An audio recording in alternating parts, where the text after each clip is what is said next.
Akala ko lang artista ako sa pelikula, pero ngayon, totoo na pala lahat, at bawat halik sa eksena may kasamang tunay na pag-ibig na hindi ko inaasahan. Tama ang narinig ninyo. Yung babaeng nag-acting lang noon bilang sa isang drama series, ngayon ay tunay nang namamahala ng kumpanya. At ang leading man na dati kong ka-eksena lang, siya na pala ang magiging tunay kong kasintahan sa totoong buhay. Kung iniisip ninyo na imposible ito, abangan ninyo kasi ang kwentong ito ay puno ng kakaibang pagkakataon, maling akala, at mga tagpong parang gawa lang ng scriptwriter na sobrang creative. Pero hindi, totoo ang lahat ng ito, at mas nakakakilig pa sa kahit anong soap opera na napanood ninyo.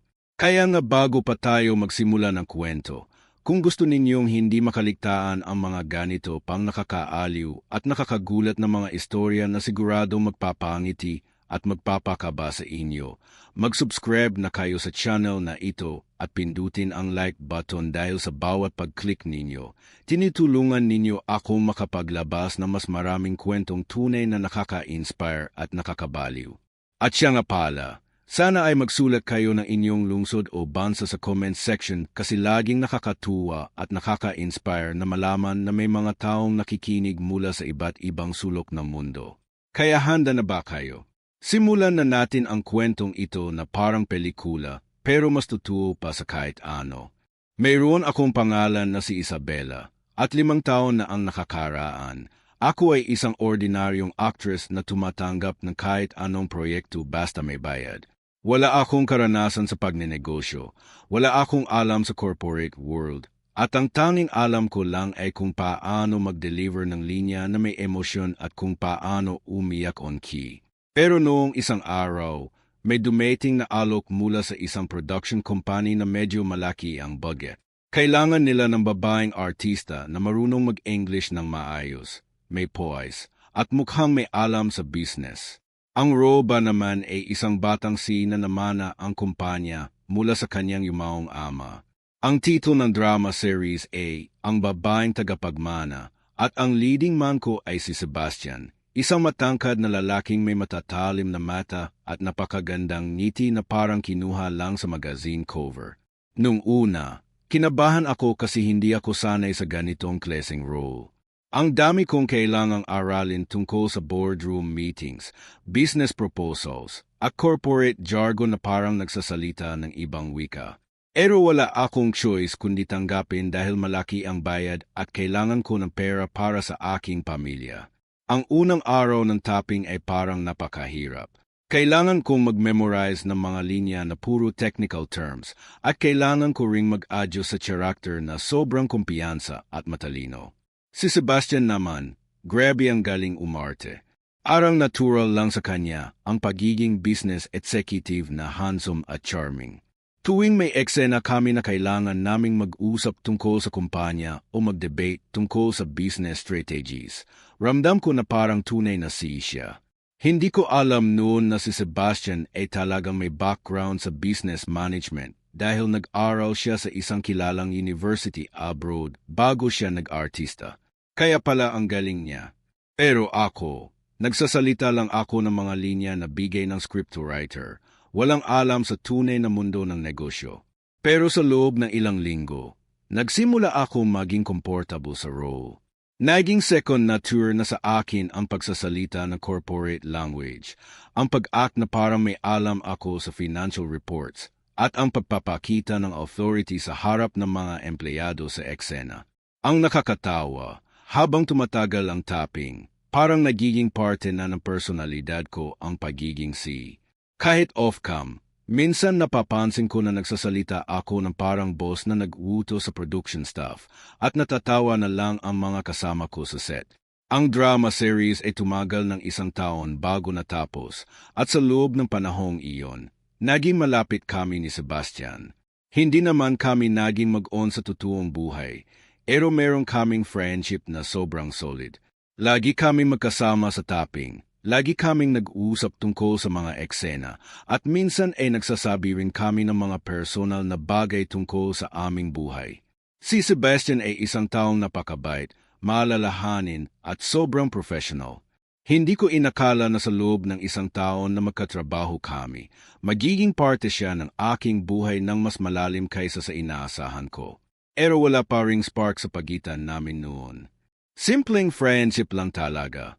Walang halong romance kahit na sa eksena ay laging may kissing scenes at romantic moments. Ang totoo, tuwing may kissing scene kami, awkward pa nga kami kasi pareho kaming professional at ayaw naming gawing personal ang trabaho. Kaya tuwing tapos na ang eksena, natatawa na lang kami at nagjo-joke tungkol sa naganap. Natapos ang series at nag-goodbye kami sa isa't isa. Si Sebastian ay may bagong proyekto na movie at ako naman ay bumalik sa pagtanggap ng iba't ibang role na dumarating. Akala ko tapos na ang kabanata na iyon ng aking buhay at ang character na si ay magiging alaala na lang. Pero hindi pala. Isang taon pagkatapos ng huling episode ng Ang Babaeng Tagapagmana, may tumawag sa akin na hindi pamilyar ang numero. Sinagot ko at ang boses sa kabilang linya ay isang matandang lalaki na nagsasalitang English na may kakaibang accent. Nagsabi siya na siya ay si M.R. Thompson, isang British businessman na nag-invest sa Pilipinas at nakita niya ang drama series na ginawa ko.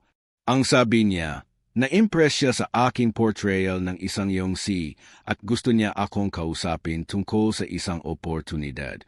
Akala ko joke lang ito o baka scam kaya medyo nag-doubt ako. Pero seryoso ang boses niya at nag-alok siya ng meeting sa isang kilalang hotel sa Makati. Dahil curious ako at wala naman akong mawawala, pumayag ako na pumunta. Noong araw ng meeting, nag-ayos ako na mabuti at nag-shoot ng business attire para mukhang professional. Pagdating ko sa hotel, nakita ko si M.R. Thompson na isang matandang lalaking may puting buhok, nakasuit at may kasamang dalawang associate. Seryoso ang mukha nila at parang importante talaga ang pag-uusapan. Umupo ako at nagsimula siyang mag-explain. Ang sabi niya, mayroon siyang kumpanya sa Pilipinas na nag-focus sa sustainable energy solutions at ang kumpanya ay kailangan ng bagong mukha, bagong leadership at bagong vision. Ang problema daw, walang siya mahanap na tamang tao na may combination ng public appeal, communication skills at potential na matuto ng business operations. Pero noong napanood niya ako sa drama series, nakita niya raw sa akin ang qualities na hinahanap niya. Ang tanong niya sa akin ay simple pero nakakatakot. Would you be interested in becoming the CEO of MY Company? Muntik na akong matawa dahil akala ko nangdo-joke siya. Pero kitang-kita ko sa kanyang mga mata na seryoso siya. Nagsabi ako na wala akong karanasan sa business, na artista lang ako, at na ang ginawa ko ay puro acting lang. Pero ang sagot niya ay mas nakakagulat. Sinabi niya na hindi niya kailangan ng taong may mahabang experience sa corporate world kasi mayroon naman siyang team ng mga experts na tutulong sa akin. Ang kailangan niya daw ay isang taong may leadership presence, may ability na makipag-communicate sa publiko, at may willingness na matuto. At nakita niya raw lahat iyon sa akin. Inaalok niya ako ng isang taong training period kung saan mag-aaral ako ng lahat ng kailangan kong malaman tungkol sa kumpanya, sa industriya, at sa management. Pagkatapos ng isang taon, kung magaling ako na ang magiging official C. Kung hindi, wala namang problema at pwede akong bumalik sa pag-aartista. Ang bayad, mas malaki pa sa kahit anong talent fee na natanggap ko kailanman. Hindi ako makapaniwala sa nangyayari. Parang nasa pelikula pa rin ako, pero tutuong-tutuo ang alok. Umuwi ako ng araw na iyon na puno ng pagkalito. Kinausap ko ang aking mga kaibigan at pamilya, at halos lahat ay sinabi na subukan ko dahil once in a lifetime opportunity ito. Ang ilan naman ay nag-doubt at nagsabi na baka scam o baka may hidden agenda si M.R. Thompson. Pero ginawa ko ang aking research tungkol sa kumpanya at totoo nga ito. May mga office sa iba't ibang bansa, may mga projects na sustainable, at may magandang reputation. Kaya pagkatapos ng ilang araw na pag-iisip, tumawag ako kay M.R. Thompson at sinabi kong tatanggapin ko ang alok niya. Nagsimula ang training ko pagkatapos ng 2 linggo. Ang bawat araw ay puno ng class, meetings, site visits, at readings. Kailangan kong matutunan ang lahat tungkol sa renewable energy, solar panels, wind turbines, government regulations, financial management, human resources, marketing, at iba pa.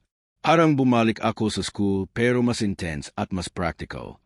May mga tutor ako na expert sa bawat field at pinilit nila akong maging sponge na sumusipsip ng lahat ng impormasyon. Ang una kong ilang buwan ay sobrang hirap. Minsan ay umiyak ako sa gabi dahil sa stress at dahil sa takot na baka hindi ko kayanin. Pero sa loob ng aking isipan, lagi kong sinasabi sa sarili ko na kung kinaya kong maging magaling na artista, kaya ko ring maging magaling sa bagay na ito. Ang kailang ay dedication at willingness na matuto. Sa loob ng training period na iyon, nakita ko ulit si Sebastian. Nabalitaan ko na nag-invest din pala siya sa isang tech startup at naging part owner siya ng isang kumpanya na nag-develop ng mobile applications. Nagkita kami sa isang business event at gulat na gulat kami sa isa't isa. Natawa kami kasi pareho pala kaming nag-transition mula sa showbiz papunta sa business world. Nagkuwentuhan kami na malalim at nag-share ng mga experiences namin. Ang sabi niya, noong nag-stop siya sa pag-aartista, naisip niyang gamitin ang kanyang business degree at subukan ang corporate world. At nagustuhan niya ito. Ang sabi ko naman, na ako ay natulak lang na kapalaran na subukan ang bagay na ito, pero ngayon ay nagiging parte na ng aking identity. Noong gabing iyon, naramdaman ko na may something different sa pagitan namin. Hindi na kami simpleng magkaibigan na nag-acting together noon. Parang may mas malalim na connection dahil pareho kaming sumusubok na mag-succeed sa isang mundo na hindi namin original na kinagawian. Pagkatapos ng isang taon ng training, naging official C na ako ng kumpanya. Ang unang araw ko bilang C ay sobrang kinabahan ako. Kailangan kong mag-deliver ng speech sa harap ng mga empleyado at investors. Pero naalala ko ang lahat ng natutunan ko at naalala ko rin ang mga eksena sa drama series na ginawa ko noon. Kaya gumamit ako ng skills ko bilang artista at bilang bagong business leader. Ang speech ko ay naging matagumpay at nakita ko sa mga mukha ng mga tao na naniniwala sila sa akin. Simula noon, unti-unti kong pinatunayan na hindi lang ako basta mukha ng kumpanya. Aktibo ako sa lahat ng meetings, nag-propose ako ng mga bagong ideas, nag-collaborate ako sa mga team, at naging hands-on ako sa operations. Hindi madali, pero ginawa ko ang lahat ng makakaya ko. Loob ng mga buwan na iyon, lalo akong naging malapit kay Sebastian. Madalas kaming magkita sa mga business events, at minsan ay nagko-collaborate din ang aming mga kumpanya sa ilang projects. Ang hindi ko inakala ay unti-unti nang nabubuo ang romantic feeling sa pagitan namin. Iba na ang dating niya sa akin ngayon. Hindi na siya simpleng dating kaeksena. Siya ay isang lalaking may ambition, may vision, at may puso na sobrang caring. Isang gabi, after ng isang business conference, nagyaya siya na mag-dinner kami sa isang tahimik na restaurant. Doon, nag-open up siya sa akin tungkol sa kanyang nararamdaman. Sinabi niya na simula pa noong nag-acting kami noon, may gusto na siya sa akin pero hindi niya masabi kasi professional ang relasyon namin. Pero ngayon na parehong nasa business world na kami at mas mature na, gusto niya akong ligawan ng tama. Walang camera, walang scriptwriter, walang director na magsasabi ng cut. Totoo na lahat. Napangiti ako at umamin din na sa loob ng mga nakaraang buwan, naramdaman ko rin ang parehong bagay. Ang bawat meeting namin, ang bawat usapan, at ang bawat pagkakataong magkasama kami ay parang may magic na nagaganap. Hindi ko alam kung paano nangyari, pero yung pag-ibig na nag-arte lang kami noon sa eksena ay naging totoo sa buhay namin ngayon. Kaya simulan noon, naging kami na.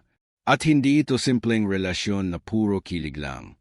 Ito ay relasyon na built sa mutual respect, shared experiences, at tunay na pagmamahal na nabuo sa hirap at tagumpay na pinagdaanan namin. Ngayong 3 taon na kaming magkasama, mas lalo akong naging successful bilang C. Ang kumpanya ay lumalaki, may mga bagong projects, at may magandang reputation sa industriya. Si Sebastian naman ay patuloy ding umunlad ang kanyang tech startup at naging isa na rin siyang kilalang entrepreneur sa Pilipinas. Ang nakakatuwa, may mga tao pa rin nagre-recognize sa amin bilang dating magpartner sa drama series noon. At tuwing may makakakita sa amin, natatawa kami kasi ang sabi nila, akala namin acting lang noon, pero totoo pala kayo. At totoo nga, ang bawat eksena noon na may halik, ngayon ay may tunay na emosyon at tunay na pag-ibig. Ang bawat romantic dialogue na binikas namin noon, parang naging prophetic kasi nangyari nga sa totoong buhay.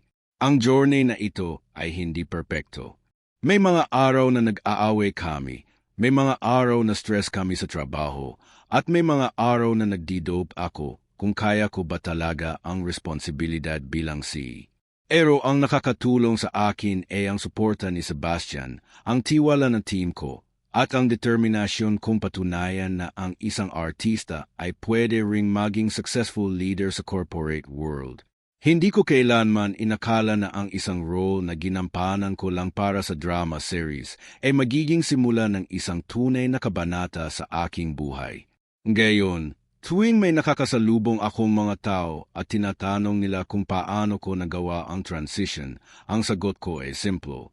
Minsan, ang pag-arte ay nagiging reality, at ang reality ay nagiging mas maganda kaysa sa kahit anong script na isinulat. Ang mga tao ay madalas na nag-assume na ang buhay ng mga artista ay puro drama lang sa screen at wala ng substance sa likod ng kamera. Pero ang kwento ko ay proof na ang lahat ng tao ay may potential na mag-transform, mag-evolve, at mag-succeed sa kahit anong field basta may willingness silang magtrabaho ng mabuti at matuto. Hindi hadlang ang background mo o ang naunang career mo. Ang importante ay ang attitude mo at ang dedikasyon mo sa bagay na ginagawa mo.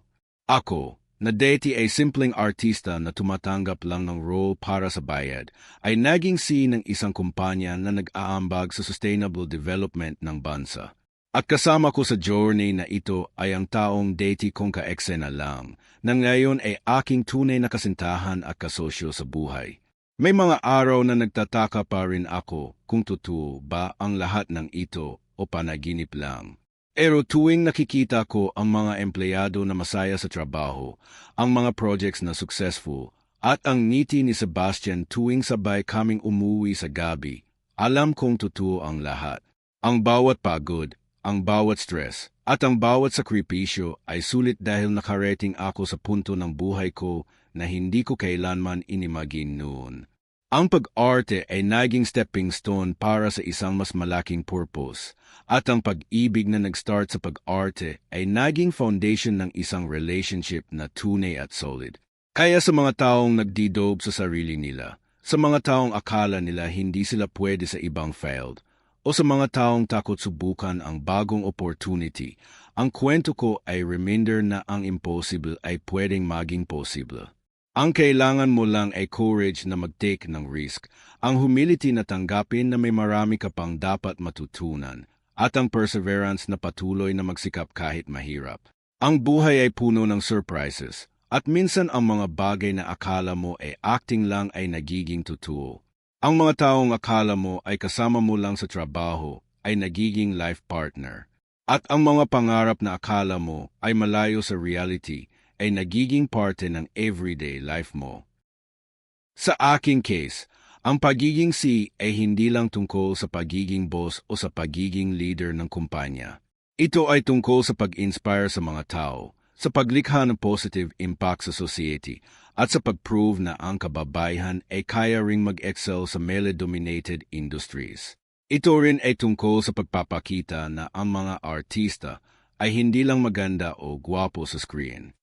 Mayroon din silang utok, may kakayahan silang mag-analyze, at may potential silang maging leaders sa iba't ibang aspeto ng buhay. Ang stereotypes ay dapat na masira, at ang kwento ko ay isa sa mga paraan para ipakita na walang limitasyon ang tao basta may passion at dedication.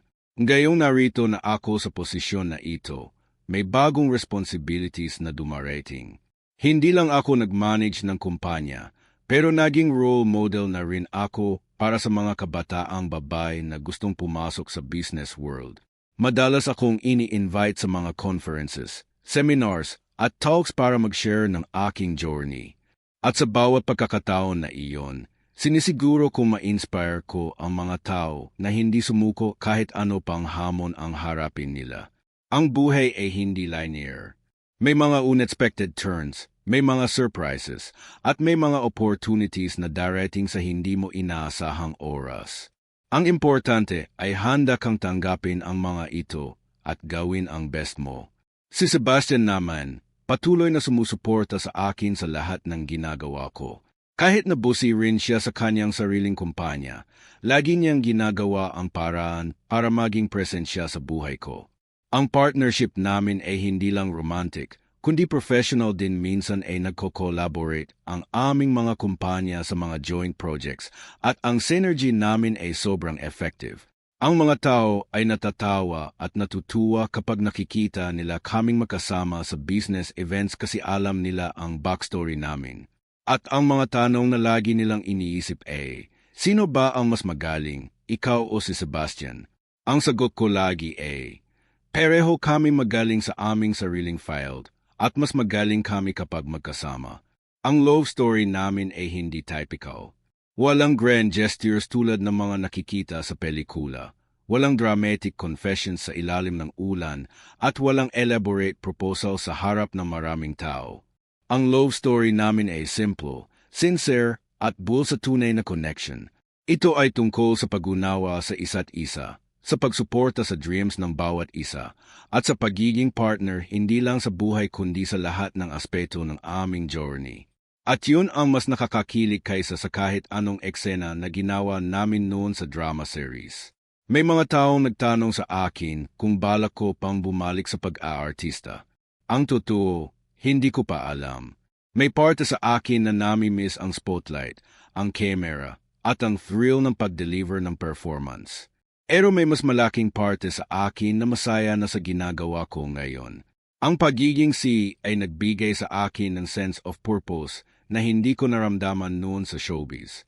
Ang feeling na nakaka-contribute ka sa economic development ng bansa at tumutulong ka sa environment through sustainable energy at na nag-i-inspire ka sa ibang tao ay sobrang fulfilling. Kaya kahit na may option pa akong bumalik, mas pipiliin ko ang current path ko. Pero hindi ko rin sinasabing impossible. Baka sa future, may opportunity na pwede kong pagsamahin ang dalawang mundo. Baka may chance na gumawa ng documentary tungkol sa mga women leaders sa business o baka mag-produce ng film na tungkol sa entrepreneurship at sustainability. Ang possibilities ay endless at excited ako sa kung ano pang darating. Ang importante ay patuloy akong nag-grow bilang tao, bilang leader, at bilang partner ni Sebastian. Ang isa pang nakakatuwa sa journey na ito ay ang transformation ng aking pamilya. Noon, medyo nag-aalangan sila sa decision kong tanggapin ang C position. Akala nila ay risky at baka hindi ako mag-succeed. Pero ngayong nakikita nila ang achievements ko at ang happiness ko, sobrang proud sila. Ang aking mga magulang ay laging nagsasabi na sila ay inspired sa akin at na ako ay naging proof na ang hard work at courage ay nagbubunga ng magandang resulta. Ang aking mga kapatid naman ay naging inspired din na subukan ang kanilang sariling dreams at hindi matakot sa pagbabago. Sa huli, ang kwento ko ay hindi lang tungkol sa pag-arte at sa pagiging C. Ito ay tungkol sa pag-embrace ng change, sa pag-take ng risks, at sa pag-believe sa sarili kahit na maraming nag-doubt. Ito ay tungkol sa pag-discover ng tunay na potential mo at sa pag-maximize nito sa best way possible. Ito rin ay tungkol sa pag-fan ng pag-ibig sa hindi inaasahang lugar at sa pagiging grateful sa mga opportunities na dumating sa buhay mo. Ang buhay ay puno ng surprises at ang key ay maging open sa lahat ng possibilities. Hindi mo alam kung saan ka dadalhin ng journey mo, pero ang importante ay sumama ka at gawin mo ang best mo sa bawat hakbang. Kaya sa lahat ng nakinig sa kwento ko, sana ay naging inspired kayo. Sana ay na-realize ninyo na walang impossible sa mundo na ito basta may determinasyon at willingness kayong magsikap. At sana ay naintindihan ninyo na ang pag-arte ay hindi lang tungkol sa pagpapanggap. Minsan, Ang pag-arte ay nagiging training ground para sa tunay na buhay at ang mga lessons na natutunan mo sa screen ay pwedeng ma-apply sa reality. Ang journey ko ay patuloy pa at excited ako sa mga susunod na kabanata ng buhay ko.